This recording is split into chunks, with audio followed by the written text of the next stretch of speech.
Hello, welcome to the next episode of Esoterica. This episode shouldn't be too long. We have just a few things to kind of check in on. Got my phone here just because I've got a couple of things I need to reference. Um, as always, thank you so much for joining us on the podcast, the Salty Witches podcast by Cat and Cauldron. We are, really just here as a reference for those of you who choose to tune in, who watch us on YouTube or maybe who join us on Spotify. Spotify, Anchor. I don't know. They keep going back and forth. I can't remember what they're calling themselves at this point. But yeah, we're here basically to be a resource for you to give you just another place to get information. There are a lot of places, right? But we like to think that we're giving you reliable information. So today I've got a few things that I want to talk about, just kind of some housekeeping as it would maybe relate to topics of interest that are popping up in the occult community, the spiritual, the metaphysical community. And we had one question come through in response to our last episode, which was, of course, on trickster gods. And Austin and me and I on that episode, I think that we were able to provide some good information. Hopefully that information is of help. Those of you who find that you are wanting to work with trickster gods, I wish you the best of luck. They are certainly some interesting spirits to invite into your practice. Um, all I'm going to say is be prepared because they are highly energetic and well, you just never really know what you're getting, right? Anyway, and I don't mean that in any way to sound sinister. That's just the nature of the spirit, right? You can't be upset with the lion for eating a gazelle, just as you cannot be upset with the trickster god for being mischievous and being a trickster, right? So let's address this question that we got first, okay? And this is from one of our longtime listeners. Thank you so much to Carlos. Um, so Carlos contacted us through the last episode that was uploaded to YouTube. Let's see. They qualify that this question, they say it's kind of racial. Um, so we of course we always want to be sensitive about these kinds of things, right? When we're having discussions that potentially bring up issues of race, culture, ethnicity. Of course, we always want to be kind of conscientious and aware of those things, right? But as I was reading your question, Carlos, I actually want to say I don't think that this is in essence. I don't think that there's a racial context to your question here that really is sensitive in nature. Um, Okay, question is, does it matter if this Saltine asking, does it matter if I cross the racial lines of deities? They qualify that they are Hispanic. They don't practice Santeria, which is it's interesting that you qualify that because I would never assume, and none of us should ever assume that because someone is Hispanic, Latinx, any kind of variety of Mesoamerican, uh, really just you know anything to do with any of those ethnicities, we should never assume, we should never make the assumption that those people, those practitioners are going to be immediately drawn to or should commit themselves to Santeria or the family of practices that we would maybe perhaps identify as well, that's okay. I'm not going to go there. Okay, but within kind of those practices, Santeria, Paolo, there are many. There are so many. Um, so it's unfair to make that assumption. That would be the same idea behind telling every person, every black person, that they should practice hoodoo or that they should join a voodoo religious organization, right? That's it's silly, and to be honest, that is unfortunately just as racial, just as racially based thinking as as the white supremacist ideologies that we're trying to turn away from, right? So I'm not picking on you, Carlos, okay? But I just want to qualify that the fact that you are Hispanic, of course, that does not by in any means automatically set you up to be a santero, yeah. So yeah. Um, you say that you qualify, or you qualify that you find more commonality with Pan, which is amazing. Why not? Absolutely, right? Um, However, you speak to Santeros and they would very much like to convert you. Um, I bet they do. I bet they would. They probably connect to, or they probably sense something about you in a lot of those traditions. Um, this is not true, and this does kind of vary, I think, between different cultures, different dialects, linguistically, and of course different spiritual practices that come from Mesoamerica, Latin America, these areas. And again within the kind of the family of practices around Santeria. But there is a concept that maybe some of you will recognize that is referred to as El Don, or something that basically just has to do with like the idea of like the power, and so it's possible because of your interest in things like the occult, in your interest in the spirituality and practices like this, that you have power. There is something about you. And so as you are coming into contact with other spiritual practitioners, whether they be santeros, whatever they may be, right? You may have spiritual practitioners that are meeting you and they're going like, oh wow, okay, like this one, there's power here, right? The spirits are acknowledging power here, and and I can feel it too. And we should do what we can to bring this one in, right? And so that's probably what's happening. Okay. And you say that they show you a lot, but it does have a lot to do with of course the practice of Santeria. Um, and you kind of feel like a traitor to your culture if you don't practice traditional Hispanic faith.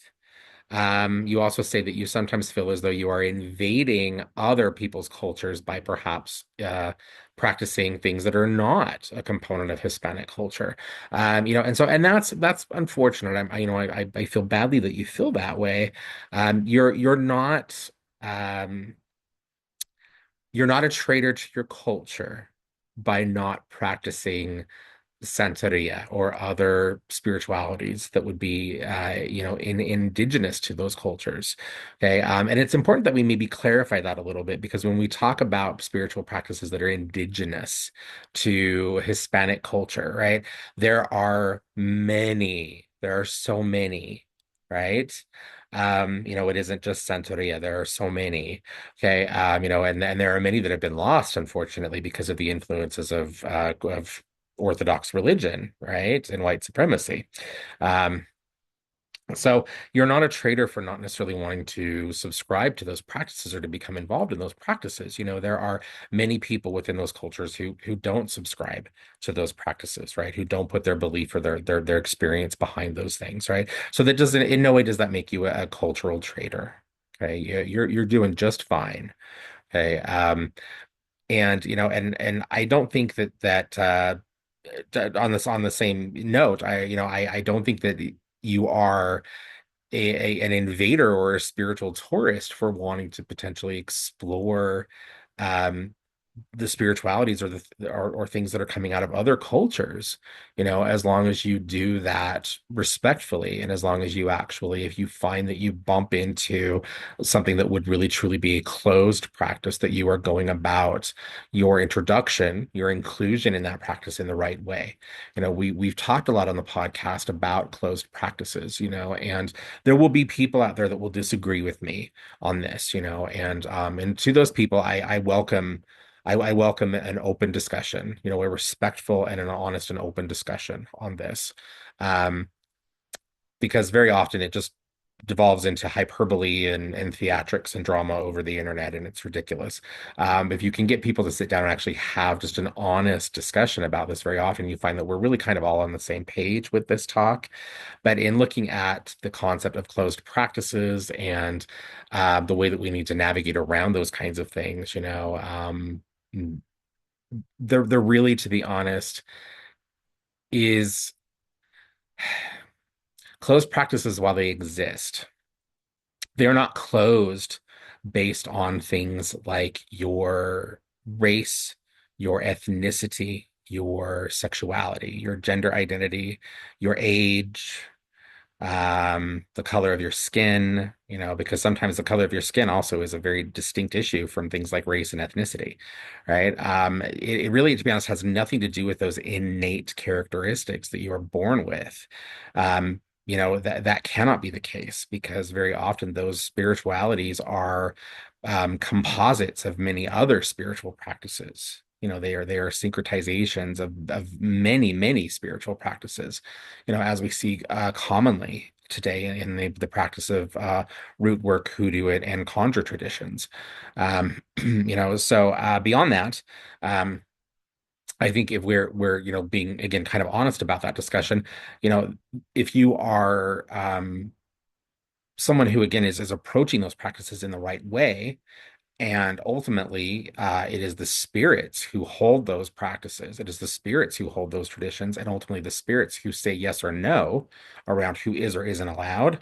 There really isn't another person who ultimately can tell you yes or no, right? You might find practitioners who tell you, no, I'm not willing to initiate you or bring you in on this. But if you're determined and you continue to seek and you do that in the right way, excuse me, you don't go into those situations with a sense of entitlement. You're not a white supremacist spiritual colonizer, which is, what where a lot of us are trying to prevent, right? We're trying to keep those people out, right? That's the whole purpose of gatekeeping, is to keep those people out, right? But if you're respectful and you go about these things in the right way, right? There's no reason that you can't potentially find your way into any spiritual practice. Right. Um, as back to your situation, Carlos, you're looking at, as far as like looking at a deity like Pan, right? You're dealing there with a god that predates humanity. I mean, you're talking about a primordial god form, right? Who is not going to care about things like your race, your ethnicity. Okay. And again, it comes back down to, what do the spirits say? If you are working with a spirit, and again, a spirit that is involved in a culture that really, to be honest, is wide open to everybody, and that's another interesting conversation to have, when you think about it, because there are many cultures out there.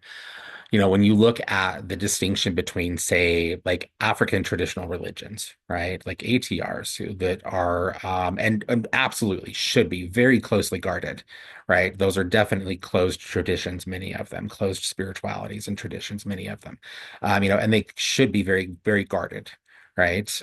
With all that community, with all that has been taken, that those need to be protected. So the distinction really there, when you're looking at, okay, am I maybe moving into something I shouldn't? Am I potentially taking something, or am I claiming something that I don't have a right to? Right? And how accessible is this to me as someone who was born an outsider, right? You have to look at the culture that holds it, right? And so again, using ATRs as an example, right? Those cultures and those people were, a lot of them, very insular. Right, in that they worshipped, they held their belief systems, right, and those were really primarily very much about like their culture, their community, right. In no way am I trying to indicate that they were not communicating with others, that they were not sharing trading, that they were not potentially even sharing spiritual information with other people, right? But these were communities for the most part. When we look at like the West African communities that we very often see being credited with being kind of the spiritual ancestors of voodoo, just as a religion. We'll just use that one specifically, right? Because there are so many, right? Everybody else goes to voodoo, and I'm just going to use that one because it's a common one, but there are so many others, right? Um, when we look at the communities that are seen as the spiritual ancestors of that particular religion, right? These were communities that were not like, go out, kind of conquer the communities, go out and conquer the earth and make everybody else think and live and believe the way I do kinds of people, right? And so because of that, their spiritual practices, their belief systems, the way that they structured their societies, those were things that really, in a sense, they were closed, right? We can see them that way. We can appreciate them in that way, right? They were not trying to force these things upon other people. They were not looking at outsiders to their communities and saying like, no, you need to think and believe exactly as we do, otherwise, right? So that's one distinction that we can, or one thing that we can see, where instead we look at cultures, say like the ancient Greeks, we look at, say, the figure of Alexander the Great, right, who was Macedonian, right, but did through his conquest, did spread the influence of the Greek Empire all over the world, right? And then beyond that, we see the Romans doing very much the same, right? And these were cultures that were militant, in the way that they pushed their cultures, their belief systems, their ideas of government, of how people should structure their lives and their households. They pushed those things forcibly on many other cultures and communities, right? And so in that situation, or because of those specifics, we cannot really look at things like Greco-Roman deities and Greco-Roman spiritualities. And I know that this will probably set the Hellenists' heads on fire, what I'm about to say, but we cannot look at Greco-Roman deities and Greco-Roman, many of them, at least, many Greco-Roman spiritual practices as entirely closed six systems of spiritual practice, because the cultures themselves, the cultures of origin, these were cultures that were wide open, in the sense that the people behind those cultures were like basically forcing these systems of belief and practice upon other people, right? A lot of times it didn't even come down to a, hey, do you think you might want to try worshiping this God? It was a, oh no, you better worship this God or we're going to put you to death, right? So beyond that, we know that those cultures, the ancient Greeks and the Romans, were highly syncretic.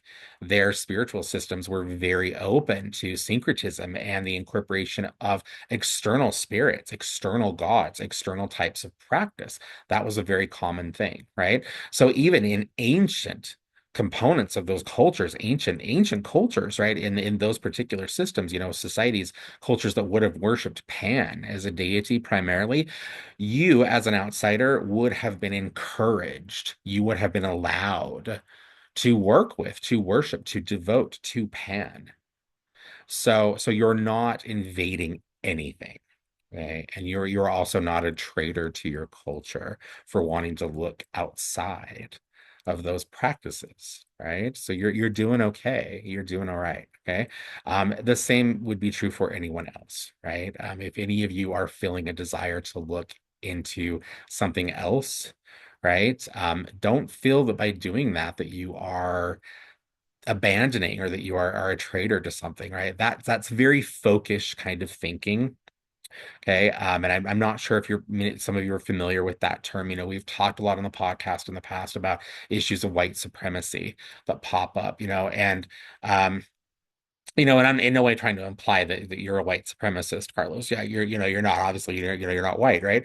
But the ideas behind white supremacy are things that can invade all of our minds, right? All of us are victims of white supremacy, and all of us have been programmed to some extent by systems of white supremacy, and those belief systems, this idea that like, oh, I'm a traitor to my own kind if I don't do this thing.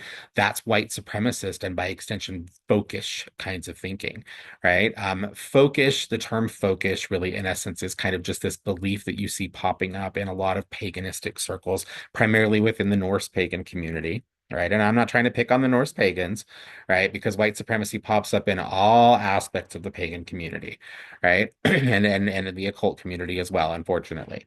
Um, but folkish thought is kind of this idea that like, oh, I was born into this particular community and this is my ancestry and this is kind of what I look like. So I can only ever invest and learn and practice the spiritualities that were previously practiced by people who were born in this community, who have these kinds of ancestors and who look like me. And it's a really unfortunate way to be, and to think, because that's really one of the underlying features. That's really one of the foundational beliefs that we see behind white supremacy in the pagan and the occult in the spiritual community. So don't fall for those traps. Don't fall for those traps. Okay, there's a little bit of that going on here, I think, with some of your, albeit in kind of a roundabout way. There's a little bit of this going on in some of your thinking here around like, oh, I feel like a traitor to my community, to my my culture. Not at all. Not at all. Right. Because the thing is you're still showing up for your culture in other ways. Right. So you're doing good. You're doing good, right? Be very careful about that, all of you. Okay. And again, and remember that you can absolutely look outside of what it is that you were born with. You just need to do so in the right way. You just need to do so with respect and move very carefully and slowly to be very intentional and very conscious of what it is that you are getting involved in, what you are asking for, and to be very respectful. If you come across someone who tells you, no, you can't have this, you need to listen to that person. Like you can maybe continue to look and find someone else. And eventually maybe you'll find someone that says, you know what, I'm willing to share this with you. Right. But you need to be willing to say no or be willing to accept that no if you're being told no. Right. Many years ago, I was very fortunate to be able to train with an indigenous medicine worker. And it was made very clear at the start of some of that training that I would be given information on particular ceremony, that I would be trained on particular things. But as someone who was not a part of that nation, as someone who was not born as a member of that particular indigenous community, that I would never be taught everything. I could never be given everything, that I had no right to it, and I had to accept that, and was I happy about it at the time? No. It felt kind of like I don't know, it stung a little bit. It was kind of like, oh wow, like okay, boy, I'm an outsider, and I was absolutely right. But that medicine worker needed to protect those things and absolutely had every right to do so. And and I respected him for doing that. And in years since, I had in that moment I had to check my ego and I had to check my sense of entitlement, and realize absolutely this man is absolutely right.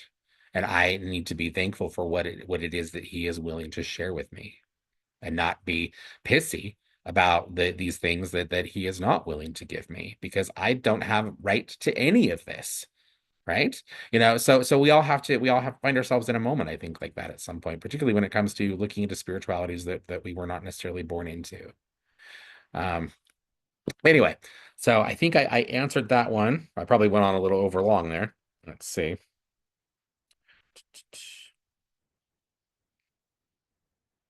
Yeah, I think we're pretty good. Okay, so I think I got an answer on that one for you. All right. And that was really the only question that we had coming through for this last week's episode. It's the holiday season and everybody's really busy. So we're good. I know you guys all have other stuff going on. So let me see. I have a couple of other things that I wanted to kind of just touch on. Here, let's see. A couple of other things that I'm noticing, okay, or that have kind of popped up. Things that have kind of come up in other means, like other kinds of conversation that I've had with people. Um, okay. So I wanted to talk a little bit about Okay, I want to talk a little bit about the usage using the term alchemist because I am noticing that this word is popping up all over the place. And I think what's happened is, and it's really where it's popping up the most, is within the New Age community. Okay. And I'm not gonna sit and shit talk the New Agers because God knows I've done that enough. And I realize that they're trying to get it together as much as they can, right? They're figuring it out, a lot of them, right? But I want to talk about this term purely from the perspective of education and kind of helping to give you guys, those of you who follow us here, some clarity on this. Okay. Again, there are a lot of people out there who are calling themselves alchemists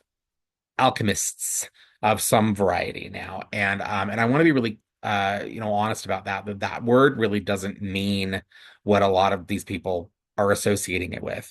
Um, I think what's happened is that as we have become more conscious as we have become more aware of the bad the badness, the wrongness of appropriating terms like shaman, because for a long time everybody was a shaman, right? And you don't really see that word being thrown around so much these days, thank God. But as people have needed to find something else to grasp a hold of to basically to market themselves, right, or to identify themselves in whatever capacity, they're looking for other things, and a lot of them have settled on the term or the word shaman or alchemist, excuse me. But alchemy, you're not, if you're doing Reiki work, you're a Reiki practitioner. You're not an energy alchemizer. Okay. If you are working with someone in the capacity of a life coach, okay, you're life coaching them on whatever the hell it is you're life coaching them on. Okay. You're not a life path alchemizer. Okay. You're not alchemizing anything. Okay. And so I wanted to just talk about this a little bit because there are a lot of people throwing this word around. Okay. And it bothers me that a little bit because for one thing, it makes light of the value in what is a very ancient and a very powerful system of the occult, right? That actually requires a lot of skill and discipline and knowledge. Alchemy is nothing to be taken lightly. Like true alchemy. Okay. And beyond that, it's something that I think can confuse people.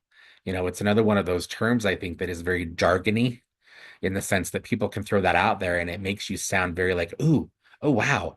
Oh, like this person is something really super special, cool, right? And it's like, no, this person is just a psychic like everybody else, right? So, those of you maybe who come across some spiritual worker, whatever kind of flavor they are, right, of a spiritual worker, and they're using that term, I want you to kind of nudge them a little bit on that. I would just like to say, like, poke them a little bit, ask them, like, what does that mean? When you call yourself an alchemist, like what exactly does that mean? Like in what sense does your work um, you know, maybe represent, or in what sense does your work have something to do with like a process like alchemy, right? Because alchemy is the transmutation of base things to their most evolved form, or the transmutation of one element into another. Alchemy has a lot to do with change and transformation, right? And so I think that's what a lot of these people are trying to allude to with the use of that term, right? They're basically telling you like, through working with me, I will transform you, right? Which is also not accurate because through working with these people, like they're not transforming anything. What they're doing is they're enabling you to transform yourself. When you work with healers, when you work with seers, when you work with witches or whatever the hell they may call themselves, right? When you work with people, the person who is actually doing the work is you, right? They are merely opening the way, right? So I want you to remember these things, okay? And again, I want you to do yourself a favor, and I want you to remember that sometimes it's very easy to get caught up on the glitz and the glamour of a title, of a flashy word, but it doesn't really mean much. And that there are a lot of people out there who have like a really good con game, or people out there who are really just in a prime position to take advantage of people. And one of the best ways to do it is to try to market themselves as something that they're not. Okay. So just be careful. Be careful. I get so tired of seeing people get taken advantage of, and this is one of the ways that it happens very easily. Okay. Watch those alchemists because they're not alchemists. Okay. All right. Let's see. I also wanted to talk about, excuse me. I did a video a while back. You might potentially still find it somewhere on YouTube. I don't know where at this point. I don't know where it would be. Oh God, it's somewhere floating around out there. I did a YouTube video. It's been probably easily 2, 3 years ago now, where I talked a little bit about the concept of vibration. And that video I posted because I wanted to address this conversation that people have a lot, again, within the spiritual community about high vibration and this distinction between low vibration and high vibration. And I wanted to again maybe bring that up because I am hearing the term high vibration pop up again a lot lately. And it infuriates me because it's another one of these terms that people rattle off that is actually just it reeks of superficial spirituality. It reeks of a lack of knowledge on how metaphysics actually work. It reeks of judgment. And and really it is. It's one of these terms that people use in essence to kind of set themselves apart, or I think very often to make themselves seem like better, bigger, better, more spiritually evolved than you, right? That high vibes thing, really, in essence, what it is it's a holier than thou kind of a thing. Um, yeah. So looking at that though, I want you guys to all remember that as spiritual beings and as spiritual beings that are inhabiting a somewhat physical form, right? We realize every component of our being is energy, right? But the physical component of our being is also, though it is energy, right? It is still, at least based on our perception, it is tangible, right? More so tangible than our soul, right? Um, that we are existing across a spectrum of vibration all of the time, right? So you cannot be low vibrational. You cannot be high vibrational, right? Those are not things that exist because at any given moment, you are at all vibrations. Okay, because you're constantly in flux. You are constantly as an energetic being who is a mix of different forms of energy or energy that is again set to different vibrations, right? You are all vibrations potentially all the time, right? And we live in what could be identified as a kind of a collective or a holographic kind of a universe or experience of this reality, right? If I'm getting a little woo-woo, please forgive me, all right? But again, that would further support that we are experiencing and inhabiting, living within or in a spectrum of vibrations at all times. So the next time you have some basically some new age Christian, because that's what they are, the next time you have somebody like that imply that you are low vibrational or that you need to do something to just raise your vibration, high vibrations, right? Remember, right? Don't try to argue with that person because if that's where they're at in their spiritual belief, that person is a spiritual infant and they clearly have not learned as much as they think they have. Okay, but with the next time you're in that moment, please remember that you are existing at many vibrations at a time. Okay, and that you cannot be low vibe, you cannot be high vibe because you are all vibe. Okay, and that will hopefully help you to not fall into again some of these ideas that these superficial ideas of spirituality that many people invest in that are just empty, shallow. Yeah. All right, let's see. I think that might be all I have for today, to be honest. Yeah, it looks like it. Um, Yeah, I don't have any spells today. I mean, I have spells to share. I'm not gonna share anything today though. I've shared a few in recent weeks, so I was gonna take a little bit of a break on that today. Um, we're in a weird time right now astrologically, and I'm just going to be completely honest right now. Between the Mercury retrograde that we're still sitting in right now, and again, I want to be really clear, like we should never be afraid of a retrograde. Okay, retrogrades are natural things. They happen all the time, and we just need to know how to work with the shadow influences of those planets. Okay, that's all we need to do. So you never need to be fearful of a retrograde, ever, ever, ever. Okay, don't listen to the hype that you get on the social media. Okay, retrogrades are normal things. Okay, and in fact, depending on your personal astrological information, sometimes the things that happen in a retrograde can be better for you. So yeah, so don't get caught up, okay? But I will say for the purpose of any kind of spiritual or excuse me, for spell work, for any kind of magical work right now, Mercury retrogrades can be a bit tricky in that they can slow things down. So I don't recommend right now really being a good moment, at least the next week. I don't really recommend it being a kind of a good time for spell work. Beyond that, we've got some really weird energies right now with Pluto. Pluto is just being a real dick. Um, no offense to Pluto, but Pluto, Pluto hits Pluto hits us in some really weird ways. Um, yeah. Yeah, other than that, I think I've covered everything that I had on my list. Oh, no, one more thing. Okay. One last thing, okay, because this is something else that I've had some interaction with some people on recently. Okay. Those of you who like to get psychic readings, okay, I wanted to talk to you guys a little bit because once again, I'm seeing um some conversation again around this need that many people have to get to need to see their readings. Like we have, of course, we have a team of psychics at our shop, right? And people all over the world like do psychic readings, right? And there are a lot of people out there who seem to think that and like if they're not able to like be there in person, that the reading is for some reason not going to be as good, or that if they're not there in person, that they need to be able to maybe do like a video reading, right? Like they need to do like a video call or a video reading, a virtual kind of reading like that, right? And I wanted to talk about that a little bit because that the idea around that really is kind of silly if you think about it, right? You don't need to be present for a psychic reading to work. You do not need to see your psychic.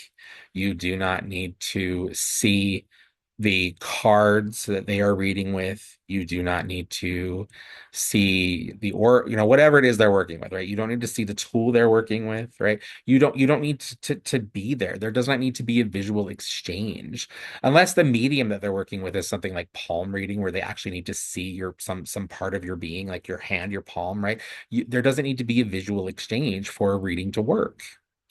We're talking about um, psychic ability. We're talking about spiritual connections that defy space and time. You are working with people who have the ability, if they are legitimate psychics, you're talking about people who have the ability to peer through time and tell you, like, this is these are the possibilities. This is what fate currently holds in store for you if you take these actions or you make these decisions, right? Um, these are things, these are energies, these are abilities that people have that defy physical space, that defy the five physical senses that we share, right? So if you're someone that's like, oh, well, if I'm not there, it won't work, or I want you to check that because I think that a lot of times what that really comes down to is it comes down to insecurity. I think that there are a lot of people who feel a sense of insecurity or a lack of trust around who they're working with, or maybe the information that they might receive, right? Like maybe the information won't be good because they weren't sitting in the room, which is again kind of silly, right? Because if you're sitting in the room, if the reading in the room is based off of the energy that you're bringing into the room, then what that should tell you is that the person that you're working with, that psychic, they're not really looking into the future. They're not really looking into the forecast and the potentials around what's coming up or looking into the situations around you. They're just reading you. And that's not a good reader. That's a cold reader. They call that a cold reader. Someone who basically like you walk into the room and all they do is read you or pick up on your energy. Like that isn't often sometimes that's not even entirely a psychic experience. That person could just be gauging things off of like, how are you dressed today? How does your hairstyle look today? Right? Like, like are you looking nervous as you sit in this chair, right? Like those are the things that mentalists do, right? And mentalists are not psychics, right? They have some really interesting tricks, but they're not psychics. Okay. So you don't need to be in a room receive an accurate and a good reading. Okay. Again, that the need to do that is based in insecurity and a lack of trust. Okay. And if you're insecure and don't have trust for the person that you're meeting with in that reading, you probably shouldn't be reading with them. You probably shouldn't be doing business with that person. Okay. That's one of the benefits of actually establishing relationships with your readers, finding somebody that does a good job for you and then sticking with that person. Okay. So just again, something to consider. Okay. I've seen that kind of pop up again here quite a bit lately. and it gets tricky because I think that there are oftentimes a lot of people that really could use that guidance, that really could use a reading, and they don't get a reading. They won't do it. They miss out on maybe getting some good information, or maybe making an appointment when they really could probably use one because they can't get into the shop. They can't be there, and you don't need to be there. You don't need to be there. Okay. So yeah, I just wanted to talk about that again a little bit. Okay. All right. You know what? I think that might be it for this episode of Esoterica. So thank you so much once again, for checking us out, for listening to this episode, for following our regular episodes. We'll be back the week after next. Please send questions. You can post them on this episode. You can post them on our last episode for the regular podcast. Yeah, regular podcast episode. You can email us at info@catandcauldron.com. We're all over Facebook. You can message the shop, right? Your questions. Yeah, I mean, and don't be afraid. Like there is no such thing as a stupid question. Okay. We will not make fun of you for asking what you think is maybe a dumb question, because there is no dumb question. Every question is valid. And we would rather give you the information, because I assure you that any question that you would ask, there are probably several other people out there who have the same question, and they're probably just too afraid to ask. So ask your questions, please. Okay, that's why we're here. We're here to share information. Okay. Um, and you get it from us for free. So why not take advantage? Okay. In the new year, I thought it would also be good to share this. We do a monthly event. We'll be doing it monthly in the new year. We haven't done it monthly this year just because we've had so many other things going on. But in the new year, we are going to be kind of realigning our monthly schedule at the shop as it would relate to events. But in the new year, as we start 2025, each month we will be doing a monthly event that will be kind of basically put on by the Temple of Hecate Apotropæa. The shop is also kind of the headquarters for the Temple of Apotropæa. Different organization, but the temple is going to be facilitating a monthly virtual Q&A. It's going to be similar to the one that we've been doing, which is our Ask a Witch. But if you have questions, and you want actually to be able to ask those questions in kind of more of an interactive kind of a way, without having to like type a question and then waiting, sometimes a couple weeks to get back an answer, join us for those. Okay. And those will be listed on our events page on our website. And again, all over social media for the website for the store. Okay. Or for the store's website and social media, excuse me. Okay. Yeah, that's just another way that you can potentially get information, get answers to questions that you have about practice. Yeah, basically just what we're trying to do here with the podcast. Okay. So yeah, so send your questions, send topic suggestions, whatever you may have. Okay, let us know how we're doing. Okay, and that's going to be it. I'll let you get on with your day, and we'll be chatting at you again soon. Okay, thank you so much.